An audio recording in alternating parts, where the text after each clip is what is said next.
ప్రకటన గ్రంథం 1వ అధ్యాయం 1, 2, 3 వచనాలు.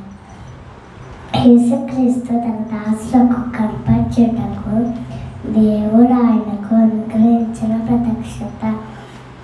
ఈ సంగతులు త్వరలో సంభవింపనే ఉన్నవి. ఆయన తన దూత ద్వారా వర్తమానము పంపి తన దాసుడైన యోహానుకు వాటిని సూచించెను. ఆయన